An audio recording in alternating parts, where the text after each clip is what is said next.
Hello welcome और welcome back to my another mini blog सकाल सकाल गाधी पाधी रेडी होकर आम रूम चेकआउट कर एंड बाहर जाइलु समलेश्वरी मंदिर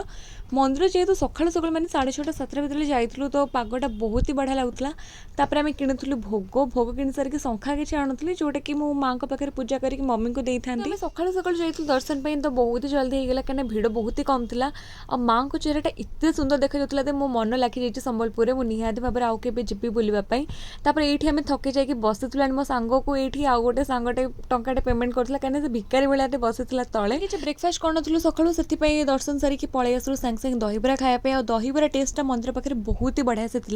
तापर ये सब भर मो दिज सांग प्लां करके मोर गोटे पट हिल लुचेई जो मत लगे कि मो हिलटा गोटे पट चोरी हो जाए तो मुझे बसिकी गाड़ी कर से डरिकी दे देते बहुत ही हस मजा वाला मोमेंट होता से टाइम तापर आम आसी पुणी लुगा देखिए कहीं लुगा गुड़ा एत सब बढ़िया लगुला मैंने बहुत जिते देखुला मुझे इच्छा होता कि नहीं जीव कि नहीं जीव कि तो प्राइस हिसाब से बहुत ही सब भल लगे तापर आम संबलपुर छाड़ी आम आसी जाइलु भुवनेश्वर माने भुवनेश्वर बाटर आम मैंने गोटे होटेल रहीकि बिरियानी खाइलु बिरियानी खाई सारिक राबिड खाइलु राबिड्र सब टेस्ट बहुत ही बढ़िया था ये आम टे मिरर देखिए स्टाइल मारिदेलु बिरियानी खाଇବା ଭିତରେ କେତେବେଳେ ସାଙ୍ଗଟା ଆମର ପାନ ମଧୁରୀ ଚୋରି କରିକି ଆଣିଥିଲା ଯାହାର ଆଇडिଆ ଆମକୁ କାହାକୁ ବି ନଥିଲା ତାପରେ ଆମେ ଯାଇଥିଲୁ ସାପୁଆ ଡ୍ୟାମ୍ ବୁଲିବା ପାଇଁ ଏଇଠି ଏଣ୍ଡ କରୁଛି ମୁଁ ସମ୍ବଲପୁର ଟ୍ରିପ୍ର ମିନି ବ୍ଲଗ୍ ଦେଖାବା ଆଉ ଗୋଟେ ମିନି ବ୍ଲଗ୍ରେ tata bye bye love you all.